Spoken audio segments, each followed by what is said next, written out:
नमस्कार दोस्तों, सभी पेंशन धारकों का स्वागत है एक बार फिर से। दोस्तों, इस वक्त की पेंशन धारकों के लिए 3 महत्वपूर्ण बड़ी खबरें, बड़े अपडेट निकल कर सामने आई हैं, जिसके बारे में दोस्तों आज की इस वीडियो के अंदर बात करेंगे। जी हाँ दोस्तों, पहली बड़ी अपडेट की बात करें तो ईपीएस 95 पेंशन को लेकर कर्मचारी भविष्य निधि संगठन और सरकार को 4 सुझाव मिले हैं। पेंशन योग्य वेतन सीमा में संशोधन से बढ़ेगा पैसा। कर्मचारी भविष्य निधि संगठन की ओर से ईपीएस 95 पेंशन योजना को लेकर बड़ा अपडेट जारी किया गया और दोस्तों 4 सुझाव मिले हैं। तो चारों सुझाव कौन कौन से हैं इसके बारे में आप सभी को बताएंगे। साथ ही बात बताने वाले हैं कर्मचारी भविष्य निधि संगठन का आप सभी के लिए चौंकाने वाला आंकड़ा जारी कर दिया है। ईपीएफओ ने नए आंकड़े जारी किए हैं, तो इसमें दोस्तों पेंशन धारकों के लिए क्या बड़ी खबर है, ये भी बात दोस्तों आज की इस वीडियो के अंदर करेंगे। साथ ही वरिष्ठ पेंशन भोगियों को 5 साल बाद संशोधित पेंशन और 20% अतिरिक्त पेंशन मिली। पेंशन भोगी ध्यान दे, तो आखिरकार क्या संशोधित पेंशन मिली है, कैसे दोस्तों आप सभी को यहाँ पर जो है बढ़ोतरी होने वाली है पेंशन में। वहीं दोस्तों आप सभी के लिए केंद्रीय जो कर्मचारी, राज्य कर्मचारी और पेंशन भोगियों के महंगाई भत्ते को लेकर, 8वें वेतन आयोग को लेकर, पुरानी पेंशन की बहाली, वन रैंक वन पेंशन योजना की तीसरी टेबल को लेकर और इस महीने की वेतन और पेंशन को लेकर आप सभी के लिए बड़ी खबर आ रही है। तो आखिरकार क्या बड़ी खबर आई, इसके बारे में भी आज की इस वीडियो के अंदर बात करेंगे। यानी कि दोस्तों पेंशन और पेंशन धारकों से जुड़ी तमाम बड़ी खबरों की चर्चा इस वीडियो के अंदर करेंगे। इसीलिए आपसे निवेदन करते हैं कि दोस्तों आज की इस वीडियो को आप लास्ट तक देखिएगा। साथ ही अगर हमारे चैनल पर पहली बार विजिट कर रहे हैं, हमारे वीडियो को पहली बार देख रहे हैं, तो दोस्तों यहाँ पर जो है इस वीडियो को लाइक करने के साथ चैनल को भी सब्सक्राइब कर दें। तो चलिए दोस्तों, बिना किसी देरी के आज की इस वीडियो में पेंशन धारकों से जुड़ी तमाम बड़ी खबरों को सही, सटीक और तथ्यों पर आधारित जान लेते हैं। लेकिन निवेदन रहेगा कि पूरी जानकारी के लिए आपको वीडियो लास्ट तक देखना जरूरी है। तो चलिए पहली बड़ी खबर की ओर चलते हैं और पूरी जानकारी आपको देते हैं। दोस्तों, ईपीएस 95 पेंशन योजना को लेकर कर्मचारी भविष्य निधि संगठन और सरकार को 4 सुझाव मिले हैं। पेंशन योग्य वेतन सीमा में संशोधन से आप सभी का पैसा कैसे बढ़ेगा, 4 सुझाव कौन से हैं, चलिए जानते हैं। देखिए दोस्तों, कर्मचारी पेंशन योजना 1995 पेंशन विवाद अभी तक जारी है। सभी पेंशनर्स को सरकार ने 4 सुझाव दिए हैं। पेंशन योग्य वेतन सीमा का संशोधन, न्यूनतम पेंशन में सुधार, फंड का एक्चुअली मूल्यांकन और कर्मचारी पेंशन योजना का फंड अधिक रिटर्न्स देने वाले साधनों में निवेश। इनसे पेंशन भोगियों की आर्थिक स्थिति में सुधार हो सकेगा। कर्मचारी पेंशन योजना 1995 को लेकर पेंशन विवाद थमने का नाम नहीं ले रहा है। सरकार और पेंशन भोगियों के बीच सीधी लड़ाई अभी भी चल रही है, जिससे कर्मचारी भविष्य निधि संगठन पर गुस्सा उतारा जा रहा है। पेंशनर्स को सरकार से बड़े आश्वासनों की उम्मीद थी कि जो पूरी नहीं हो सकी। अब पेंशनर्स खुद सरकार को कई सुझाव दे रहे हैं जिससे पेंशन भोगियों को लाभ मिल सके। तो चलिए जानते हैं कर्मचारी पेंशन योजना 95 पेंशन सुझाव क्या क्या दिए हैं इसके बारे में। देखिए, सरकार पेंशनर्स पर गुस्सा 7 सुझाव दिए हैं। सभी पेंशनर्स आंदोलन से जुड़े हुए एक पेंशनर्स सोशल मीडिया पर पोस्ट के माध्यम से सुझाव दिए हैं।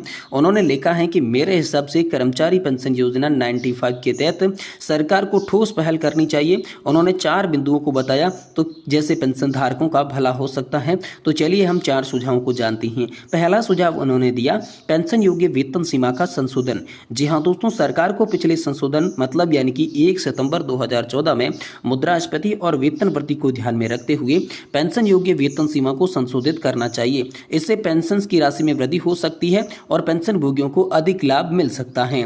दूसरा था न्यूनतम पेंशन का संशोधन। कल्याणकारी उपाय के रूप में बजटीय सहायता के साथ बुजुर्ग पेंशन भोगियों को कुछ राहत देने के लिए न्यूनतम पेंशन में संशोधन किया जाना चाहिए। इससे उन्हें बेहतर जीवन यापन का मौका मिल सकता है। वहीं तीसरा है फंड का एक्चुअल मूल्यांकन। जी हाँ दोस्तों, नवीनतम स्थिति का पता लगाने के लिए फंड एवं एक्चुअली मूल्यांकन किया जाना चाहिए। इससे फंड की परिवर्तमान स्थिति स्पष्ट हो सकेगी। आवश्यक सुधार भी इसमें किए जाने चाहिए। और अंतिम सुझाव था कर्मचारी पेंशन योजना फंड के निवेश को लेकर। तो ईपीएस फंड को अधिक रिटर्न्स देने वाले संसाधनों में निवेश करना चाहिए। इससे शुरुआती सेवानिवृत्ति लोगों की मृत्यु के कारण सरकार पर सब्सिडी का बोझ भी धीरे धीरे कम हो जाएगा और फंड की स्थिति भी अच्छी हो जाएगी। वही एम्प्लॉय पेंशन स्कीम को लेकर पेंशनर्स बड़ी मांग कर रही हैं। सभी पेंशनर्स की मांगें सरकार और कर्मचारी भविष्य निधि संगठन के लिए चुनौती बन चुकी है। यदि इन सुझावों को ध्यान में रखा जाता है तो पेंशन भोगियों को काफी राहत मिल सकती है, उनकी आर्थिक स्थिति में सुधार हो सकता है। कर्मचारी पेंशन योजना 95 पेंशन को लेकर पेंशनर्स और सरकार के बीच तनाव अभी बना हुआ है। पेंशन भोगियों ने सरकार को कुछ महत्वपूर्ण सुझाव दिए जिन पर ध्यान देने की उनकी समस्याओं का समाधान हो सकता है।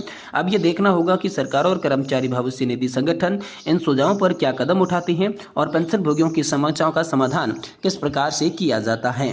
वहीं दोस्तों आप सभी के लिए ईपीएफओ की ओर से बड़ी खबर आई है। कर्मचारी भविष्य निधि संगठन का चौंकाने वाला ताजा आंकड़ा जारी कर दिया है। कर्मचारी भविष्य निधि संगठन से बड़ी रिपोर्ट आई है। अंतिम आंकड़ों के अनुसार ईपीएफओ ने जून 2024 में 19.29 लाख कुल सदस्य जोड़े।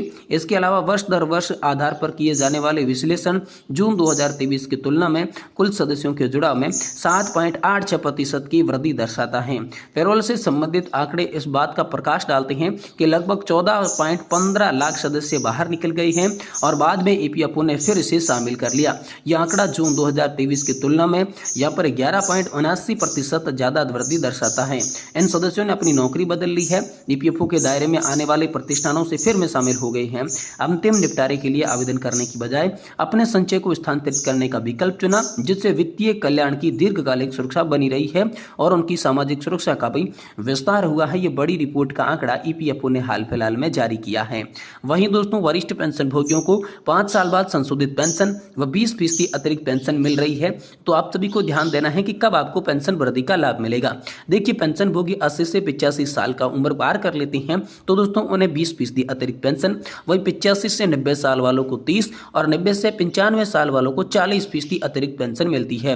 वहीं 95 से जो भी पेंशनधारक 100 साल के बीच की एज का है उन्हें 50% पेंशन में बढ़ोतरी का लाभ मिलता है और दोस्तों 100 साल या फिर इससे ऊपर की जिसकी भी उम्र है उन्हें 100% पेंशन बढ़ोतरी, यानी कि सीधा आप सभी की पेंशन जो है वो डबल होती है।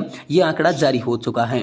वहीं दोस्तों केंद्रीय कर्मचारी, राज्य कर्मचारियों और पेंशन भोगियों के लिए महंगाई भत्ते, 8वें वेतन आयोग, पुरानी पेंशन योजना, ओआरओपी 3 और इस महीने की पेंशन और वेतन को लेकर बड़ी खबर आ रही है। जी हाँ दोस्तों, तो 53% महंगाई भत्ते के भुगतान को लेकर बड़ी खबर आई है। महंगाई भत्ते में 3% की बढ़ोतरी हो चुकी है और कुल महंगाई भत्ता 53% के आंकड़े पर विराजमान हो चुका है। सितंबर या अक्टूबर महीने की वेतन और पेंशन के साथ इसका भुगतान किया जाएगा। अगर सितंबर महीने में इसका भुगतान होता है तो जुलाई और अगस्त कुल 2 महीनों का एरियर मिलेगा। वहीं अगर अक्टूबर महीने में इसका भुगतान होता है तो जुलाई, अगस्त और सितंबर कुल 3 महीनों का एरियर आप सभी को दिया जाएगा।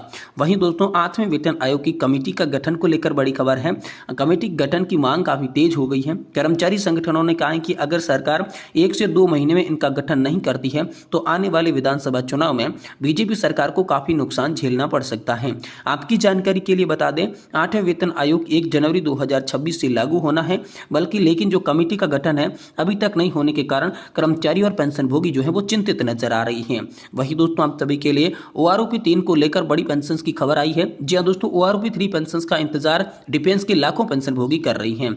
ऐसे में उनके लिए अच्छी खबर है कि अगस्त महीने के अंत तक पेंशन टेबल आप सभी के लिए जारी कर दी जाएगी और इसका भुगतान जल्दी से जल्दी किया जाने वाला है। ओआरओपी 3 पेंशन की एक खास बात यह है कि सभी पेंशन भोगियों की पेंशन बढ़कर मिलने वाली है, यानी इस बार किसी भी पेंशन भोगी को नुकसान इससे नहीं होने वाला है। वहीं दोस्तों नेशनल पेंशन सिस्टम में भी बदलाव को लेकर बड़ी खबर आ रही है।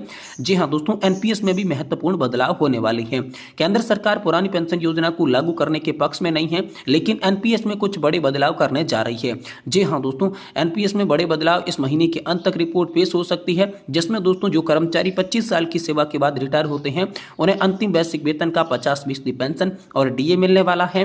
20 से 25 वर्ष के बीच नौकरी के बाद रिटायर लगभग 35% पेंशन मिलेगी और 20 वर्ष की नौकरी से पहले रिटायरमेंट पर दोस्तों 10,000 रुपये बेसिक प्लस डीए यानी कि तकरीबन 15,000 रुपये की पेंशन मिलेगी। एनपीएस में जमा कुल कॉर्पस से सेवानिवृत्ति और ब्याज सहित कर्मचारी अंशदान की फंड के रूप में वापसी यानी कि कुल कॉर्पस का लगभग 30 से 40% मिलेगा और दोस्तों रिटायरी और स्पाउस के न रहने पर बचे हुए कॉर्पस की नॉमिनी को भी वापस कर दिया जाएगा। समय समय पर आप सभी के डीए और पे कमीशन का भी लाभ दिया जाएगा। तो ये बड़े संशोधन जो 6 प्रकार के बताए जा रही हैं ये जल्द ही एनपीएस में देखने को मिल सकते हैं। इस महीने के अंत तक रिपोर्ट आ सकती है, जिसके बाद आप सभी के लिए संशोधन लागू हो सकते हैं।